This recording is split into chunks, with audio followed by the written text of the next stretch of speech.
Bonjour à tous et à toutes, j'espère que vous allez bien. Je suis content de vous retrouver. Aujourd'hui, on va parler d'exercices thérapeutiques. Je vais vous donner des conseils et souvenez-vous que les conseils et les exercices aussi que je vous montre sur ma chaîne ne remplacent pas les conseils et les exercices donnés par un professionnel de la santé. Il peut y avoir des contre-indications, il faut les suivre.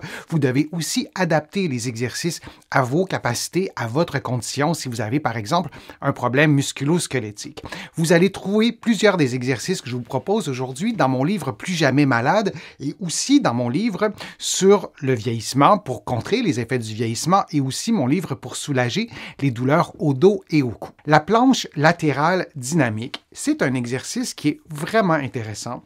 C'est un exercice qui stimule plusieurs muscles et je vais vous présenter un groupe musculaire qui est stimulé durant l'exercice de la planche latérale. Ce sont les muscles de l'abdomen, les abdominaux et particulièrement les muscles obliques internes et externes. J'entrerai pas dans le détail anatomique, mais vous les voyez en rouge.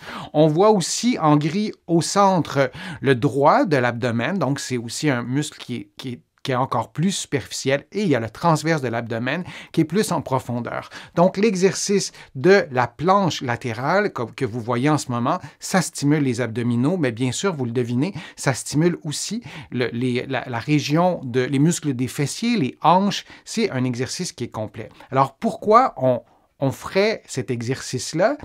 Je vais vous en parler dans quelques instants, mais je vais juste vous montrer la position de départ.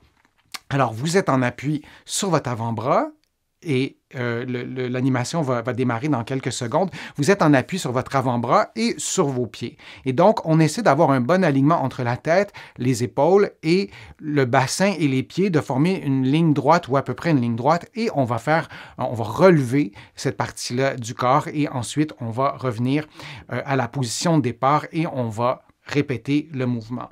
Maintenant, pour quelle capacité fonctionnelle cet exercice de la planche latérale peut être intéressant? C'est pour renforcer la cheville, pour toutes les activités qui requièrent une stabilité latérale, que notre cheville doit être stable, par exemple, marcher sur un terrain accidenté, pratiquer des sports où on utilise une balle ou un ballon, donc on a des changements de direction, on va faire des pivots. Et lorsqu'on fait l'exercice de la planche latérale, eh bien, on est en appui sur les chevilles, on est en appui sur les membres inférieurs. Alors, le pied qui est en contact avec le sol doit exercer une pression, une force. Et ça nous permet de pouvoir développer ou stimuler cette force-là. Et donc, les problèmes de cheville, l'exercice de la planche latérale, c'est un outil intéressant. Évidemment, je vous répète, je vais vous le répéter souvent, autant que j'aurai ma chaîne YouTube, mais vous ne faites pas un exercice qui reproduit la douleur. Ça, c'est important, à moins d'avoir consulté un professionnel de la santé et qui vous le dise, oui, OK, tu peux faire l'exercice, même s'il y a de la douleur dans tel contexte, mais sinon, vous ne faites pas l'exercice ou un exercice qui stimule, qui reproduit la douleur. Et maintenant, je vous montre l'exercice. Je vous ai parlé de la position de départ et vous allez relever le bassin et vous allez garder la position. Là, j'ai réglé l'animation pour que le personnage garde la position quelques secondes, hein, mais vous adaptez ces paramètres-là, mais l'idée, c'est de garder la position au moins 5 secondes, peut-être 10, 20 secondes, 30 secondes, et on répète 3 à 4 séries. Si vous voyez cet exercice et vous vous dites, moi, c'est impossible, je ne pourrais pas faire cet exercice-là, je vous propose des façons d'alléger ou de diminuer le niveau de difficulté. Vous pourriez d'abord mettre des coussins, et peut-être beaucoup de coussins, sous le bassin, ce qui fait que vous allez réduire de moitié ou encore plus, l'amplitude articulaire et vous allez voir, ça sera beaucoup plus facile. Et progressivement, vous allez enlever les coussins pour pouvoir faire l'exercice dans toute l'amplitude. Une autre façon de faciliter l'exercice, si je vous posais la question, comment pourriez-vous faciliter l'exercice pour votre propre condition? Avez-vous des idées? C'est toujours intéressant de lire vos idées et que les internautes lisent les vôtres aussi. Ça peut aider tout le monde.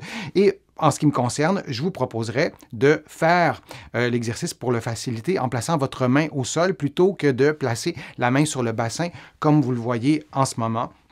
C'est une façon aussi de diminuer le niveau de difficulté. Il y a une question qui est posée, laissez-moi l'afficher à l'écran. Il y a juste ici. Alors, on pose la question, faire ces exercices pieds nus change-t-il quelque chose? C'est une très bonne question. Ça augmente le niveau de difficulté. Alors, si l'objectif, c'est de stimuler la cheville, oui, on pourrait faire l'exercice pieds nus. Mais si c'est un peu trop difficile, on pourrait aussi garder nos chaussures pour faciliter l'exercice. Mais si on veut augmenter le niveau de difficulté, oui, on pourrait le faire comme ça et on pourrait aussi placer nos pieds sur une surface instable, comme un ballon, comme un gros ballon d'exercice. Et là, on pourrait vraiment avoir plein de variantes de cet exercice pour augmenter le niveau de difficulté. Comme je vous le disais, vous pouvez maintenir la position 5 à 10 secondes, faire une dizaine de répétitions si vous la tenez longtemps, la position, ou vous pourriez faire des mouvements sans tenir la position si c'est trop difficile, par exemple, et faire 3 séries de 10 mouvements. Je vous remercie d'avoir été là. J'espère que les conseils que je vous ai donnés, les informations que je vous ai transmises aujourd'hui vous ont été utiles. Je vous remercie de faire une contribution à ma chaîne. Vous êtes plusieurs à le faire et je vous remercie et considérez ces remerciements comme personnels. Ça m'aide beaucoup à pouvoir vous produire de plus en plus de contenu et c'est ma résolution de cette année de vous en présenter encore plus régulièrement pour répondre à vos besoins et répondre à vos questions que vous me posez sur les fils de discussion. Je les lis toutes, vos questions, et j'y réponds individuellement quand c'est possible, sinon je le fais dans des vidéos. Vous allez trouver beaucoup d'informations sur mon site web, le www.denisfortier.ca. Vous allez aussi trouver beaucoup d'informations dans mes livres, notamment mon livre Plus jamais malade, mon livre sur le vieillissement, mon livre sur les douleurs au dos. Il y en a d'autres, vous les connaissez. Et en visitant mon site web, le www.denisfortier.ca, vous allez pouvoir aussi vous abonner gratuitement à mon infolettre, au courriel thématique et garder contact avec moi. Alors, je vous dis à une prochaine fois, à une prochaine vidéo et à bientôt.